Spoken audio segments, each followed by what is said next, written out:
Hai teman-teman yang berbahagia, Bapak Ibu sekalian, berjumpa kembali dengan saya Dr. Andri dari Rumah Sakit Omni Alam Sutera Tangerang. Di kesempatan kali ini saya hanya ingin sedikit ngobrol dengan Bapak Ibu.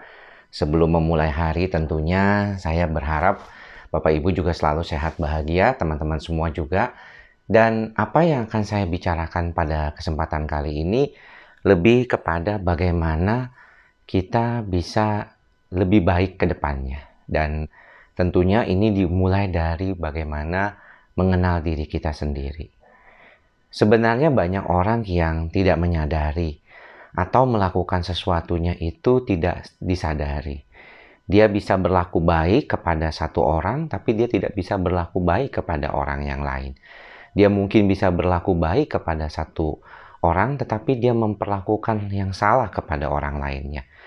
Artinya bahwa kondisi kepribadiannya dia itu kadang kita tidak tahu sebenarnya dia ini seperti apa.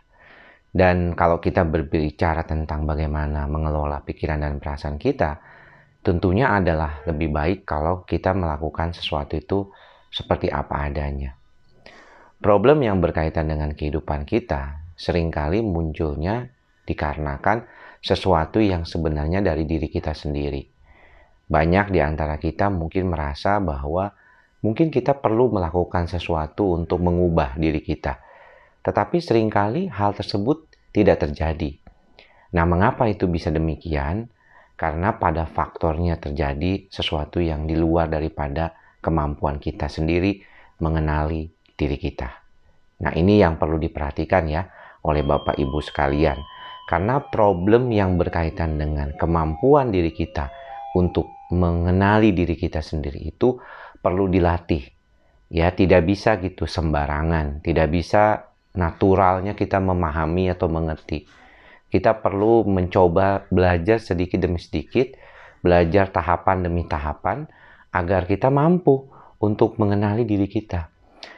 Jadi kalau kita bisa mengenali diri kita itu, Bapak Ibu, kita tuh akan bersikap secara umum, secara natural pada dasarnya. Jadi kalau misalnya Bapak Ibu berlaku baik kepada seseorang, ya akan berlaku baik juga kepada yang lain. Bukan hanya berlaku baik karena mungkin kita ada maunya. Kita pengen sesuatu itu karena kita tuh nahan-nahan, ya. Kita tuh merasa kalau dengan bos kita mau nggak mau deh kita harus nunduk-nunduk, harus sopan-sopan. Tapi dengan yang lain, dengan OB, dengan bawahan kita sebodoh amat gitu ya. Kita mau bersikap semaunya. Nah, mengapa ini menjadi penting Bapak Ibu? Karena kalau kita memang terbiasa ya berlaku apa adanya, kemudian bisa menerapkan prinsip-prinsip dasar kebaikan kita pada siapapun, kita tidak akan merasa terbebani. Kita tidak akan merasa kesulitan di dalam mengelola pikiran dan perasaan kita ke depannya. Tetapi kalau kita tidak apa adanya, selalu punya misalnya topeng, harus pakai topeng si A ke hadapan si A, harus pakai topeng si B kalau berhadapan dengan B. Maka yang akan terjadi adalah kita akan merasakan mental fatigue atau kelelahan mental. Kita akan merasakan seolah-olah kita tidak mampu ya untuk berbuat apa adanya. Kita merasa sepertinya kok kita tuh jadi punya topeng terus. Dan mempunyai topeng dimanapun ini membuat suasana hati kita, perasaan kita, itu tidak apa adanya. Tidak bisa kita mengungkapkan seperti apa adanya kita. Dan ini tentunya tidak baik ya, karena kita tahu bahwa kelelahan mental adalah salah satu penyumbang terbesar terjadinya masalah-masalah kejiwaan, apapun jenisnya. Jadi kalau misalnya ada pasien yang datang ke saya karena merasa dia depresi, cemas, bahkan psikotik ya, itu si pasien sebenarnya kalau ditanya lebih lanjut mengenai kehidupannya, dia bisa menyadari bahwa apa yang dijalaninya selama ini, yang mungkin menurut dia itu sudah benar, sebenarnya belum tentu benar-benar benar gitu ya.